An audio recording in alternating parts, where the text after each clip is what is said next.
আসসালামু আলাইকুম। Welcome to job assist. Primary সহকারী শিক্ষক নিয়োগ পরীক্ষা 2023 প্রথম ধাপের জন্য সুপার শর্ট সাজেশন। এখনকার আয়োজনে আমরা দেখব আমাদের সুপার শর্ট সাজেশনের দ্বিতীয় পর্ব। শরৎচন্দ্র চট্টোপাধ্যায়ের শ্রেষ্ঠ রচনা কোনটি? শরৎচন্দ্র চট্টোপাধ্যায়ের শ্রেষ্ঠ রচনা শ্রীকান্ত। দেনা পাওনা উপন্যাসটি রচনা করেছেন শরৎচন্দ্র চট্টোপাধ্যায়। পথের দাবি উপন্যাসটির রচয়িতা কে? উপন্যাসটির রচয়িতা শরৎচন্দ্র চট্টোপাধ্যায়। গৃহদা উপন্যাসটির রচয়িতা কে? গৃহদা উপন্যাসটি রচনা করেন শরৎচন্দ্র চট্টোপাধ্যায়। পদ্মরাগ গ্রন্থটির রচয়িতা কে? পদ্মরাগ গ্রন্থটির রচয়িতা রোকেয়া সাখাওয়াত হোসেন।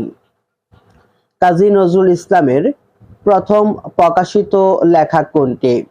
কাজী নজরুল ইসলামের প্রথম প্রকাশিত লেখা হলো বাউন্ডেলের আত্মকাহিনী। এটি তার প্রথম প্রকাশিত লেখা। কাজী নজরুল ইসলামের প্রথম উপন্যাস কোনটি? কাজী নজরুল ইসলামের প্রথম উপন্যাস বাঁধনহারা। ফণিমনসা কাব্যের রচয়িতা কে? ফণিমনসা কাব্যের রচয়িতা কাজী নজরুল ইসলাম। জসীমউদ্দীনের শ্রেষ্ঠ কাহিনী কাব্য কোনটি? জসীমউদ্দীনের শ্রেষ্ঠ কাহিনী কাব্য নকশিকাঁথার মাঠ। বেদের মেয়ে নাটকটির রচয়িতা কে? বেদের মেয়ে নাটকটির রচয়িতা জসীমউদ্দীন। জসীমউদ্দীনের প্রথম প্রকাশিত কাব্যগ্রন্থ কোনটি? প্রথম কাব্যগ্রন্থ রাখালি। পদ্মা নদীর মাঝি কার লেখা? পদ্মা নদীর মাঝি এটির রচয়িতা হলেন মানিক বন্দ্যোপাধ্যায়। জাহান্নাম হইতে বিদায় শওকত ওসমানের রচিত একটি উপন্যাস। রক্তাক্ত প্রান্তর নাটকটির রচয়িতা মুনীর চৌধুরী। কবর নাটকটির নাট্যকার কে? কবর নাটকটির নাট্যকার মুনীর চৌধুরী। যুগ গল্পের রচয়িতা কে? যুগ গল্পের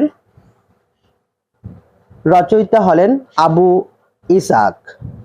সূর্যদিগল বাড়ি উপন্যাসটি কার লেখা? সূর্যদিগল বাড়ি উপন্যাসটির লেখক হলেন আবু ইসহাক। অক্টোপাস উপন্যাসের লেখক কে? অক্টোপাস উপন্যাসের লেখক হলেন শামসুর রহমান। 23 নম্বর তৈলচিত্র উপন্যাসটি কে রচনা করেছেন? 23 নম্বর তৈলচিত্র উপন্যাসটির রচয়িতা হলেন আলাউদ্দিন আল আজাদ। হাজার বছর ধরে উপন্যাসটি কার লেখা? হাজার বছর ধরে উপন্যাসটির রচয়িতা জহির রায়হান। আরেক ফাল্গুন উপন্যাসটির রচয়িতা কে? আরেক ফাল্গুন এটিও রচয়িতা জহির রায়হান, যেটি ভাষা আন্দোলন ভিত্তিক একটি রচনা। জহির রায়হান রচিত বরফ গলা নদী কোন ধরনের রচনা? বরফ গলা নদী এটি একটি উপন্যাস। চিলেকোঠার সেপাই উপন্যাসটি কার লেখা?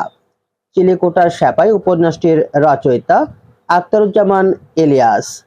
মীর মশাররফ হোসেনের কোন গ্রন্থের উপজীব্য হিন্দু মুসলমানের বিবাদ? গোজীবন। আগুনের পরশমণি উপন্যাসের উপজীব্য বিষয় কি? আগুনের পরশমণি উপন্যাসের উপজীব্য বিষয় হলো মুক্তিযুদ্ধ। শিমু নাটকটির রচয়িতা কে? শিমু নাটকের রচয়িতা হলেন হুমায়ুন আহমেদ। কীর্তনখোলা নাটকটির রচয়িতা কে? কীর্তনখোলা নাটকটির রচয়িতা হলেন সেলিম আল দীন। বাদ্যে হারামজাদা তা না হলে মানচিত্র খাবো পঙ্কটির রচয়িতা কে? বিখ্যাত কবিতার রচয়িতা হলেন রফিক আজাদ।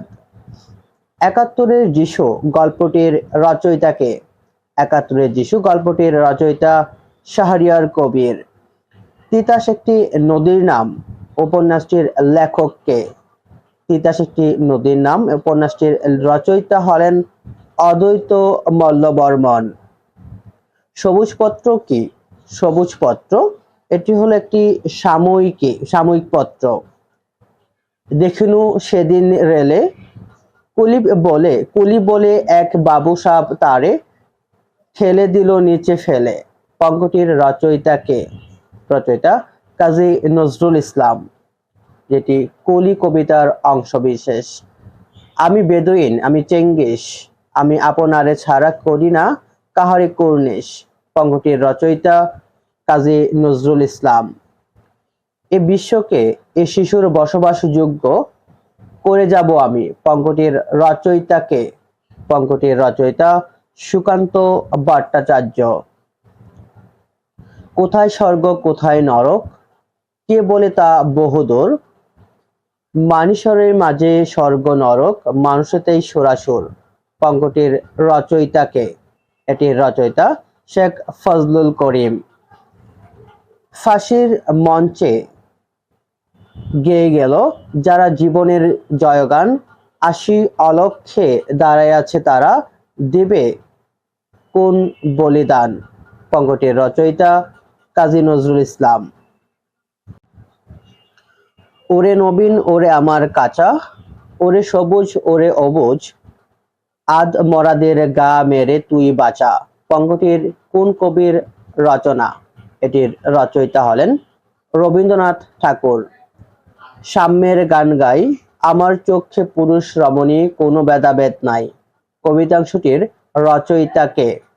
এটির রচয়িতা হলো কাজী নজরুল ইসলাম, যেটি নারী কবিতার অংশবিশেষ। মুদের গরব মুদের আশা, আমরি বাংলা ভাষা, এর রচয়িতা কে? এটির রচয়িতা হলেন অতুল প্রসাদ সেন। হে কবি নীরব কেন, ফাল্গুন যে এসেছে দরায়, বসতে বরিয়া তুমি কি লবে না কি তব বারান্দায়। এই কবিতাংশটির রচয়িতা কে? এটির রচয়িতা হলেন বেগম সুফিয়া কামাল। ধনধান্যে পুষ্পে ভরা আমাদের এ বসুন্ধরা, তাহার মাঝে আছে দেশেক সকল দেশের সেরা। কবিতাংশটুকু কোন কবির রচনা? এটি রচনা করেন দ্বিজেন্দ্রলাল রায়। নানান দেশের নানান ভাষা, বিনে স্বদেশী ভাষা, পুরে কি আশা। পঙ্ক্তির রচয়িতা কে? এটির রচয়িতা রামনিধি গুপ্ত। বাপের বাড়িতে যাইবার কালে কহিত দরিয়াপা, আমারে দেখিতে যাইও কিন্তু উজানতলির গা। পঙ্ক্তির রচয়িতা কে? এটির রচয়িতা জসিমউদ্দিন। কবর কবিতার অংশবিশেষ। আমার মুখ আমি দেখিয়াছি তাই পৃথিবীর, বাংলার মুখ আমি দেখিয়াছি তাই পৃথিবীর রূপ খুঁজিতে যাই না আর। কার রচনা? এটির রচয়িতা হলেন জীবনানন্দ দাশ। জন্মেছি মাগো তোমার কোলেতে, মরি যেন এই দেশে। কবিতাংশটির রচয়িতা কে? এটির রচয়িতা সুফিয়া কামাল। বাংলা সাহিত্যে প্রথম ইতিহাস বিষয়ক গ্রন্থ কে রচনা করেন? রচনা করেন দীনেশচন্দ্র সেন। ডক্টর মোহাম্মদ শহীদুল্লাহর বাংলা সাহিত্যের ইতিহাস গ্রন্থের নাম কি? তার গ্রন্থের নাম বাংলা সাহিত্যের কথা। সকলের তরে সকলে আমরা, প্রত্যেকে আমরা পরের তরে। পঙ্ক্তির কার রচয়িতা বা রচনাকার? এটি রচনা করেন কামিনী রায়। সকালে উঠিয়া আমি মনে মনে বলি, সারাদিন আমি যেন ভালো হয়ে চলি। এই পঙ্ক্তি রচয়িতা কে? এটির রচয়িতা হলেন মদন মোহন তর্কালঙ্কার। ফুল ফুটুক না ফুটুক আজ বসন্ত, এই স্মরণীয় চরণটি কে লিখেছেন? এটি লিখেছেন সুভাষ মুখোপাধ্যায়। বাংলা ভাষার রচিত প্রথম নাটক কোনটি? প্রথম নাটক বদ্রার্জুন। বাংলা ভাষায় জ্যোতিচিহ্নের ব্যবহার প্রচলন করেন কে? ঈশ্বরচন্দ্র বিদ্যাসাগর। বাংলা সাহিত্যে সনেট রচনা প্রবর্তক কে? সনেট রচনার প্রবর্তক হলেন মাইকেল মধুসূদন দত্ত। হাঙর নদী গ্রেনেড উপন্যাসটির রচয়িতা কে? উপন্যাসটির রচয়িতা হলেন সেলিনা হোসেন। একটি ফুলকে বাঁচাবো বলে গ্রন্থটি কার লেখা? এটির লেখক হলেন মেজর রফিকুল ইসলাম। মাগো ওরা বলে কবিতাটি কার লেখা? মাগো ওরা বলে কবিতার রচয়িতা হলেন আবু জাফর ওবায়দুল্লাহ। বাংলা ভাষার প্রথম সাময়িক পত্র কোনটি? বাংলা ভাষার প্রথম সাময়িক পত্র দিগদর্শন। বাংলাদেশের প্রথম সংবাদপত্র নাম কি? বাংলাদেশের প্রথম সংবাদপত্রের নাম হচ্ছে আজাদী।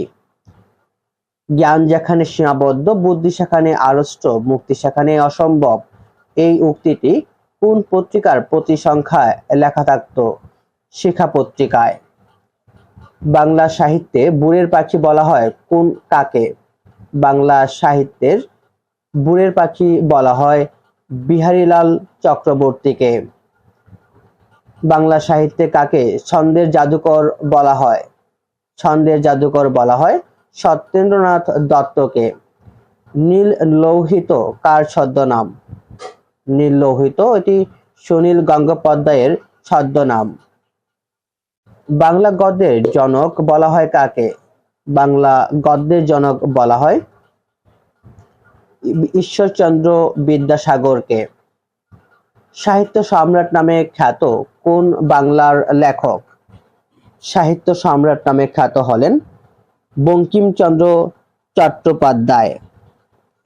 এই ছিল আমাদের বাংলা সাহিত্য থেকে প্রথম ও দ্বিতীয় পর্বে গুরুত্বপূর্ণ প্রশ্নগুলো, যে প্রশ্নগুলো বিভিন্ন পরীক্ষায় বারবার একাধিকবার এসেছিল সেই প্রশ্নগুলো। আশা করছি এখান থেকে আপনাদের পরীক্ষায় শতভাগ কমন থাকবে। এরপর আমরা পর্যায়ক্রমে বাংলা দ্বিতীয় ব্যাকরণের অংশ এবং অন্যান্য যে টপিকগুলো আছে সেই টপিক ভিত্তিক সাজেশন দিয়ে যাব।